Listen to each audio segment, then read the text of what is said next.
I'm in a complex family situation and could use some judgment to ensure I'm not going crazy. I'm a 26-year-old woman who recently discovered that my great-aunt, a professional poker player, left me $700,000 in her will. This sum is just a portion of a much larger estate. However, there's a catch. My mom is against gambling of all kinds and is furious that the money comes from what she considers an unethical source.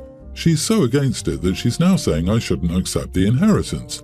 Moreover, she's hinted that she believes the money should go to her instead, arguing that she can put it to better use and sanitize its origins by investing it in the family, which sounds like total BS, by the way. To give some more context, my mom is in her 50s and has always been vocal about disapproving of my aunt's job. She sees this inheritance as not just unearned but morally tainted. On my end, I see a chance to clear my student debt, secure a financial future, buy a house, and yes, help out my family, mom included, in significant ways. I've suggested compromises like donating a portion to charity, but my mom insists it's all or nothing.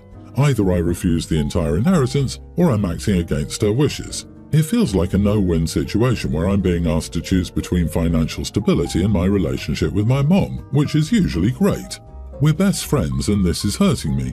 So, am I the idiot for wanting to accept the inheritance despite how it was earned and my mom's strong feelings on the matter? I'm just saddened and worried about losing the relationship I have with my mom. She can put it to better use and sanitize its origins by investing in the family? This is the biggest pile of crap. Did she actually tell you this lie with a straight face? Come on, you don't see through her self-serving BS. Auntie left her nothing because she was rude and judgmental toward her. Mom gets a stick in the eye. Take the money and let your mom sermonize on read-only. Not the idiot, and consult a financial planner. If your mom is acting like this, you will probably have other family members coming out of the woodwork with their hands stuck out. Yeah. Oh wow. Never before in my life have I heard such self-serving drivel as what your mother is feeding you. I don't think this has anything to do with how your aunt earned the money. I believe that it has everything to do with your mother's greed. Be sure to save some for long-term use. Don't let her convince you to use it for her needs if you take possession of the money. OP, you are kidding, right? Take the inheritance. Your mom can sanitize the tainted money that wasn't even left to her. Your aunt wanted you to have that money. She would have been quite aware that you could clear your debts and have the security of owning a home. Your mum doesn't care about where the money came from. She's just trying to guilt-trip you into giving it to her. She's obviously jealous that you were left money and she wasn't. If her investing it in the family would sanitize it, then you investing it in your future would as well. Don't give in, OP. This money is yours. Your aunt wanted you to have it. She knew your mom was a greedy narcissist and wanted to protect you. Yeah, listen, OP, this is just the price you pay to free yourself of some nagging narcissist. You're an adult. You don't need to ask mommy's permission to accept the money. Justify it to her or compromise with some kind of donation. This should be the wake-up call that she doesn't have your best interests in mind, is gaslighting you to steal from you, and moms don't act like that. Anytime she tries to talk, just yell, "Jealous?" Keep that tainted money away from Saint Mama. Over the holidays, I, a nearly adult female, had the opportunity to go to the Caribbean with my neighbours as their nanny. My parents weren't thrilled, but it was after Christmas, so they let me go. The deal was pretty simple. It was 10 days at an all-inclusive resort. I would share a room with the kids and take care of them for 7 days and nights. In return, I got $500 and 3 days to myself. The rooms were adjoining. I think that's the right word. A door joined them. My parents insisted I get everything in writing so there were no mistakes. Basically, we agreed I would work 2 days and take 1 day off. Over and over. No problem, I thought, and I checked out the included activities and any excursions I might like. On my 3rd day off, I had planned to go scuba diving. I got up early and went on my excursion. When I returned, the parents were mad that I'd left without warning. I reminded them that we had a deal, and they said that they met another couple there and were going golfing, and that I screwed up their plans. I don't know why they made plans on one of my free days. They were upset all the way home. When we got back, they posted about how irresponsible I was. One of the other families called me to get my side of the story. I sent them a picture of the deal we agreed on. They said they knew I wouldn't do what I was being accused of. Then they started commenting on my neighbours' posts. My parents did this also, but I think everyone thought they were just protecting me. So now it's a big deal and everyone knows they tried to change our deal without talking to me. Some other babysitters or their parents are now saying that they won't babysit for my neighbours anymore. I feel bad about it because they paid a lot for my vacation, and if they'd asked, I probably would have switched my excursion to the last day. Anyway, they're upset that I knocked, which I didn't. They said I could have talked to them if I had a problem, but I'm not the one who made it public. Not the idiot. You made an agreement in writing which they insisted on. They wanted to renegotiate the terms of your agreement, so it's down to them to discuss that with you at an appropriate time, not on the day they wanted to switch. Even then, you would still have been completely within your rights to decline their request as per the original agreement. You did nothing wrong. You stuck to what was agreed upon. They then decided to defame you on social media over this. There's no other reason for them to make their annoyance public other than to shame you. Fortunately for you, it backfired on them, and now, as a consequence of their second mistake, they've gotten themselves blacklisted by other sitters. Do not feel bad for them. You reap what you sow, and they certainly have. This is not your responsibility in the slightest. I just hope you got your $500.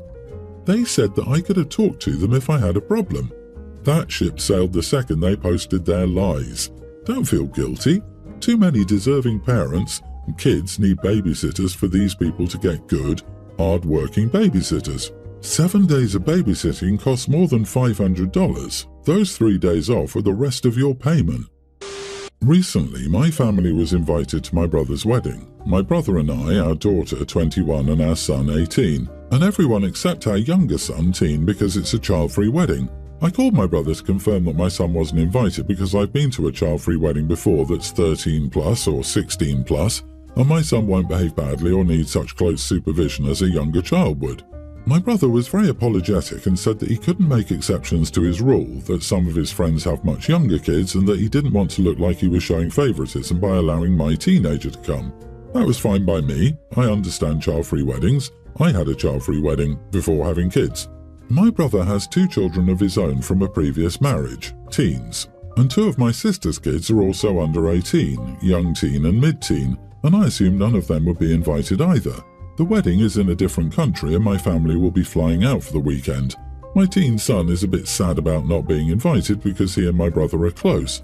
I also don't want to leave him home alone for the weekend, so I've made a plan that on the night of the wedding, he and his cousin could hang out in the hotel, use the pool, get room service, and make a night out of it, and then the next day we could explore the city as a family, so my son doesn't feel sad about being left out. When I told my brother the plan, he thought it was a great idea, but when I told my sister, she was surprised and said her kids had been invited and that she didn't know it was child-free. 18 plus. She'd checked with my brother, who told her it was 13 plus, so my niece was invited. So we both called my brother, who admitted that my son is the only one under 18 in the immediate family who's not been invited, though he wouldn't say why despite my pushing him. My sister and I both decided not to attend as we're both angry with him, and she loves my son. My mother is calling us both up, saying we're being childish and letting my brother down. My brother's soon-to-be wife is also furious at us and says that my brother is distraught and that my son was excluded for a good reason. Once again, not saying the reason. My brother-in-law, sister's husband, is also upset and blaming me for my sister not going, and I'm starting to feel bad and wish I'd just let sleeping dogs lie. But am I the idiot? Lady, you are the idiot. Come on, tell us the reason he wasn't invited. I know you know it. We are a Christian family, my brother's soon-to-be wife being much more religious than the rest of us, though we all still go to church, except my son, who stopped being Christian a few years ago. I don't mind personally, but it's caused some discontentment. I'm not saying that this is the reason at all, just if I were guessing. Not the idiot. Don't use age as an excuse when it is his lack of faith in God. If the young teen is allowed to go, then the mid-teen should be if that is the child-free wedding you desire. If he wanted you there, he firstly could have told you the truth about why he isn't invited or grown a backbone to his new wife and invited him. Rereading, it looks like they never said it was he stopped going to church and they aren't telling you anything. I would still stay behind. But what's wrong with your mom? OP, good on you for protecting your son and your sister. Shame on your brother and your mother for not protecting him. Your son will always know his mother loves him for this kind of behaviour, and his grandmother and uncle does not. Excluding him and lying about it is not love or Christian behavior. My young adult daughter died 13 years ago. We share a name as it's a family name. The tradition has always been that this is the name given to the first daughter of each generation for over 100 years. My mom, my daughter and I share this name. When my niece became pregnant 6 years ago, she asked if she had a girl and if she could use the name. Note that she didn't ask to use it as a tribute. She's been jealous of the tradition, not including her for as long as she's known of it. I said no, it would break my already broken soul to share her name with another family member. No one was happy that I selfishly said no, but nothing came of it since she had a boy. Fast forward to yesterday when my mother told me that my niece is again pregnant. This time it's a girl and she has already named her, insert dead daughter's family name here. My mom reminded her that it's her name too and she wants to pass it down. 1. It's my name as well. 2. It's still my daughter's name even though she's dead. 3. My daughter has a surviving sister who will never be able to name her potential future daughter in honor of her dead sister. I don't expect my mother, sister or niece to understand why I feel as I do, as they've never lost a child. That said, I don't think it's too hard to consider that if a grieving mother says you may not use her daughter's name, you probably should respect that and choose another name without question and certainly without guilt. It already tears the gaping hole in my soul wider open each time I hear a mother calling her daughter by what is also my daughter's name. But now my family is creating a lifelong, in-my-face agony that they could easily prevent, and they've done it knowingly. I feel utterly betrayed by my family, especially by my mother. She went behind my back, along with my niece and sister, knowing that I begged that my daughter's name not be used. When I came unglued on her yesterday, my mom told me that if my surviving daughter has a daughter in the future, she can use it too. Having the same name's perfectly fine for 2 kids in one family. I'm floored. Am I the idiot for being so upset and saying no? Why? 2 cousins naming their kid the same thing is not a problem at all. Heck, for at least 18 years you had at least 3 people with that name in your family and it didn't cause any problems. It's a family name. Your daughter can name her kid after her sister, and your niece can name her kid after her grandmother. Why are you saying no? Do you want to kill the tradition that has gone on for generations just because your late daughter isn't the one using it? Get over yourself. Your niece isn't jealous. You are. You don't want to allow other people their family history. You want to act like it belongs to you alone. Losing a child is unimaginable, and my heart breaks for you. But you are visiting misery on others for no good reason. You are the idiot. Yeah, you said just hearing the name kills you inside, but if the sister used the name later on somehow, that wouldn't kill you. It would only kill you if your niece used it. This is your name and your mother's name. You cannot argue you fall apart every time you hear this name. It's your damn name. Did you change your name after your daughter died? If not, drop this BS argument. Your daughter died 13 years ago. Calling yourself a grieving mother right now to guilt and bully your niece into making decisions about her child's name is inappropriate. The fact that you're using your daughter's death as a weapon and means to manipulate someone is inappropriate. Update: I've read all of the comments and the consensus is I'm definitely in the wrong. Honestly, after getting all of this feedback, I think I am the problem. I am wrong. And yes, I'll be talking long and hard with my therapist about this experience and how it's opened my eyes. Thank you. My 29 female sister Danny, 21, and I are not only sisters but best friends, and I've tried my best to look out for her. Our mom died 15 years ago and our dad is an idiot, so she went out on her own 2 years ago, and I don't have much contact with our family either. She told me the last week that she was pregnant. The only person who knows is me, her best friend, and her boyfriend Rick, 25. Rick is a well-mannered guy who seems to treat my sister well emotionally and is kind to her.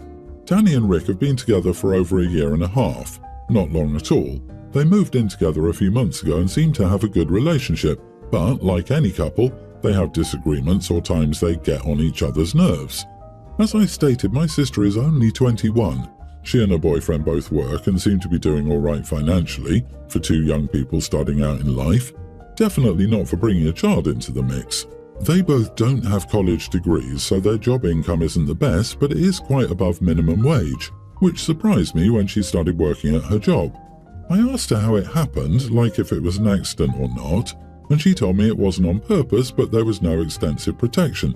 So basically trying, which is extremely irresponsible because A, they're not married, B, she's 21, and C, she has no savings. They live in a studio apartment. Danny smokes and drinks. So I told her, Danny, please rethink carrying on with your pregnancy. You guys aren't in the right place for this. You're too young. Have a lot of growing up to do, and it will not be ideal right now. She cried out of nowhere and told me that I was unsupportive and cold. But I was just looking out for my sister. I haven't spoken to her since she told me that day, but I'm debating stopping over and talking to her to be supportive. But I just can't. I don't support it, especially since it wasn't prevented. You are the idiot. You have no right to try to push your sister to end a pregnancy she doesn't want to end. If she did and you were being supportive, that would be a different story. But no one should push anyone to have an abortion. That is her body and it will be her child, and you crossed a very hard line. If you want to continue a relationship with your sister, you will not just have to go over and support her.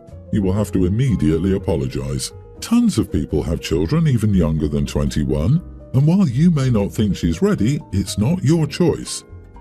This is a BS opinion.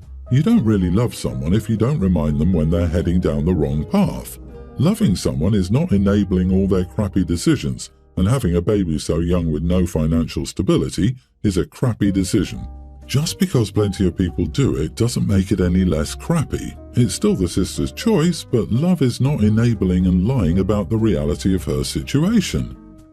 I disagree. What does not being married and age have to do with raising a child? To be honest, you sound a bit of a snob and condescending talking about them not having college degrees and you're surprised about them having above minimum wage jobs. My God, just because your sister doesn't meet your strict criteria for being child-ready, do you think she should put herself through the physical and emotional trauma of ending pregnancy? You couldn't be more unfeeling if you turned up at her door with a rusty coat hanger.